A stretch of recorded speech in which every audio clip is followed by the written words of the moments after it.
What if you could transform your creative workflow from hours into minutes?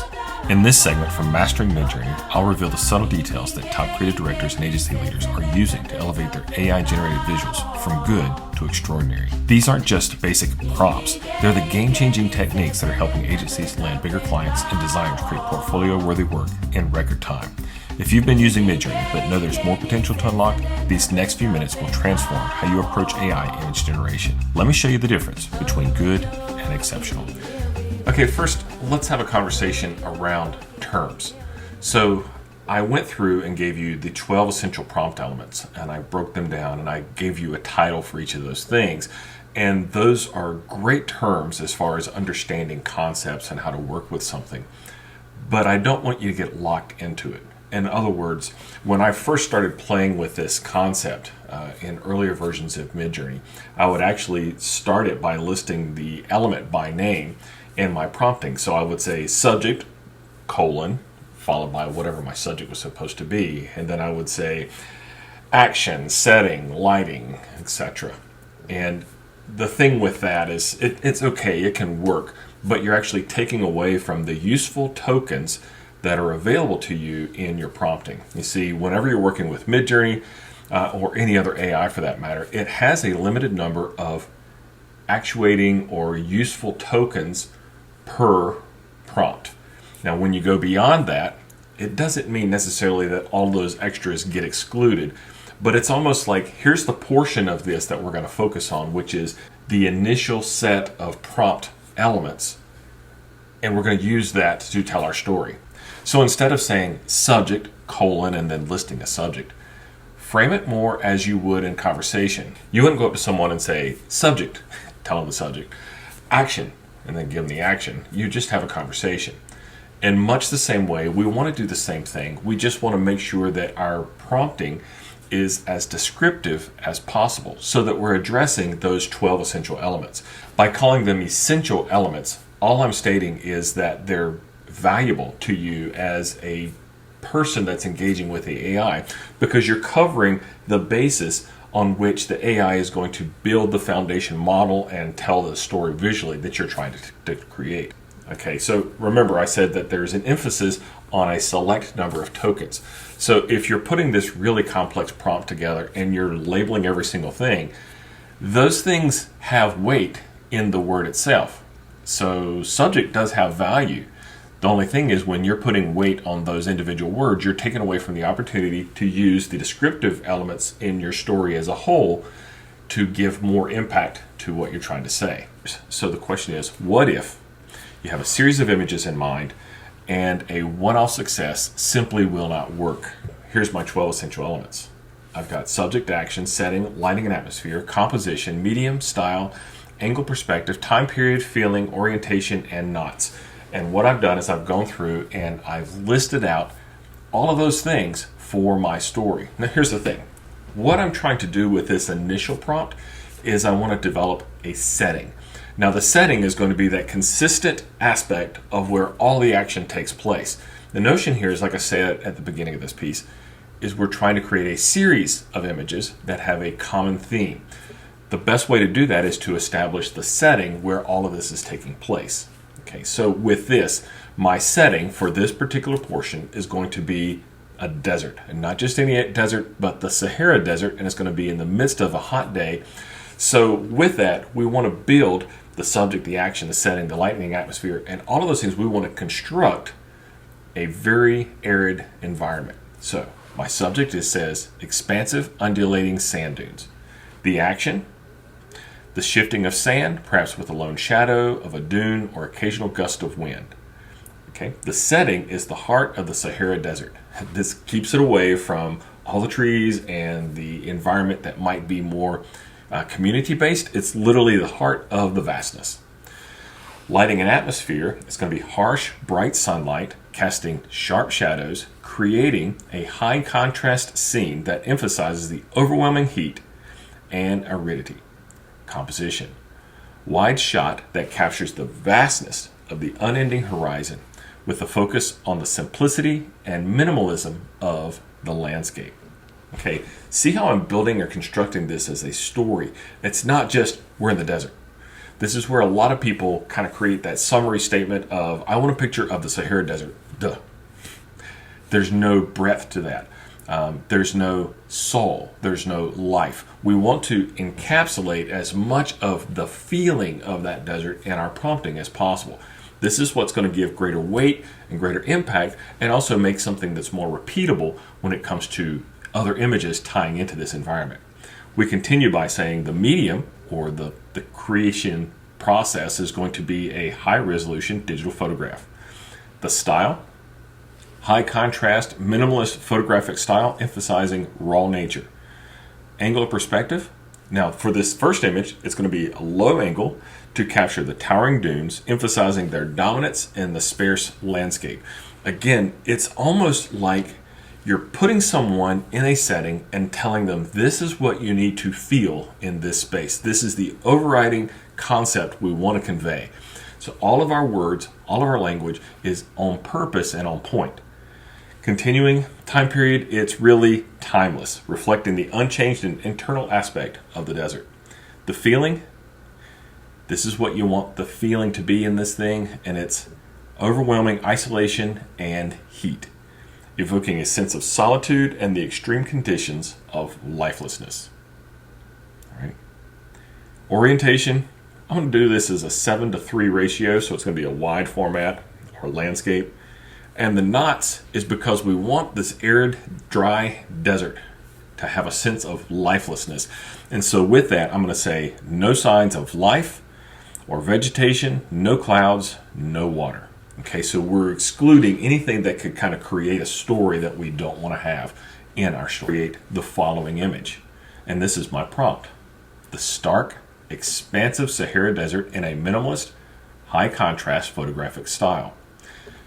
Wide shot from a low angle that emphasizes the towering, undulating sand dunes under harsh, bright sunlight, casting sharp shadows and creating an intense sense of heat and aridity. The composition focuses on the vastness and minimalism of the landscape, conveying overwhelming isolation and the extreme conditions of lifelessness. Timeless and raw, this high-resolution digital photograph evokes solitude. Aspect ratio is 7:3, style raw, and then the no is no signs of life, vegetation, clouds, or water. I want it to look barren and desolate. And here's the images that it creates. Notice by creating such a framework, we develop a very compelling visual. Now, this becomes the substance or the base on which everything else is built. Great starting point, but now we're going to build things into this space. Watch this. The words that are bolded are the ones that I have added or modified inside of the prompt.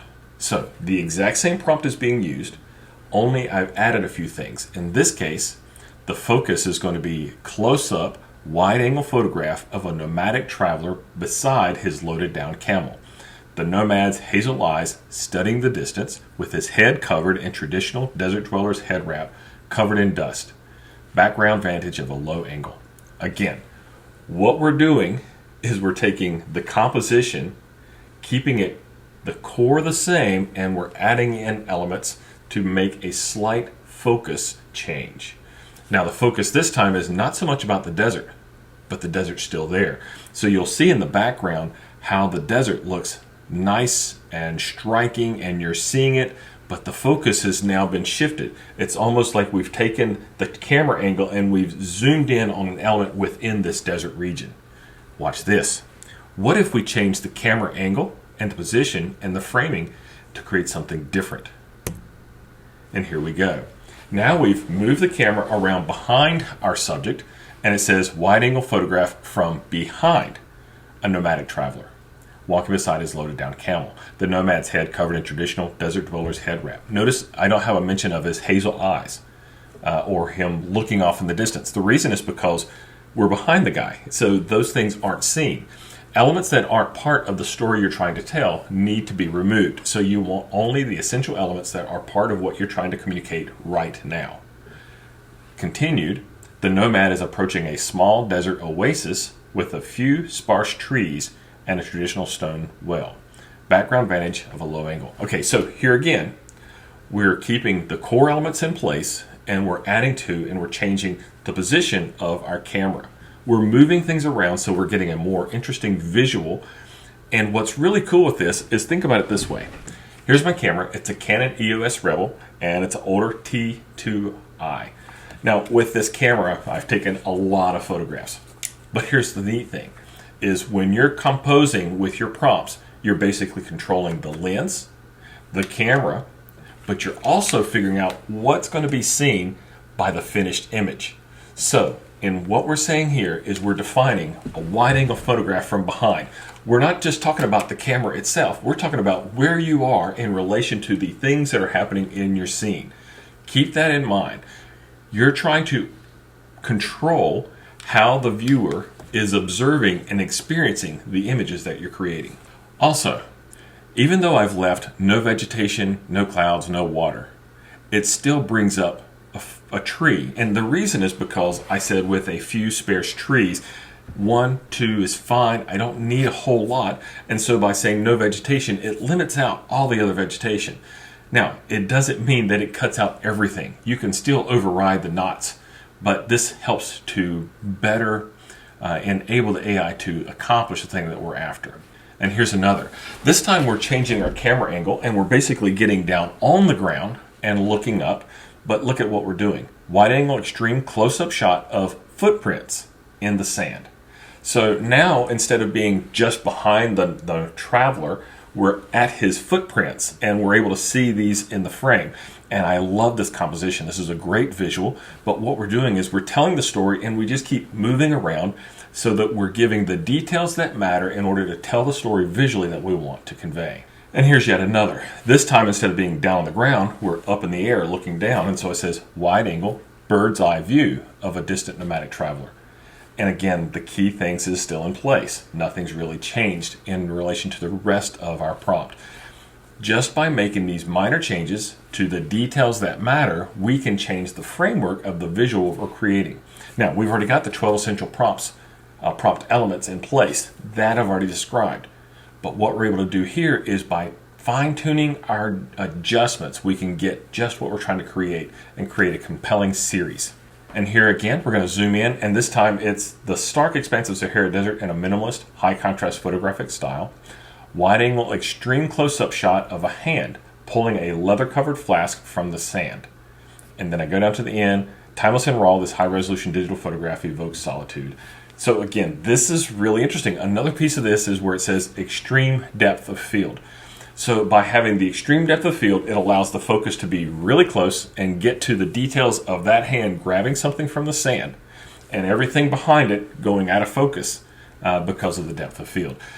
Again, I keep saying this over and over again. The details that matter. This is what this whole chapter is about. And it's by giving consistent elements that define what we're wanting the person to see. We're excluding the elements that aren't necessary, but again, we're bringing to light the things that we want to be inside of our visual. Hey everybody, hopefully that was a huge asset as you're working through prompting and refining your prompts inside of MidJourney for better results. Again, this is just a small portion of the kind of things that I teach about in my courses and in my books and in my general resources. So if you'd like to kind of take this to the next level, this again was just a small piece. I've got a course called Mastering MidJourney Beyond the Basics, and it's available on my website. And here's the site is the-ai-lab.com.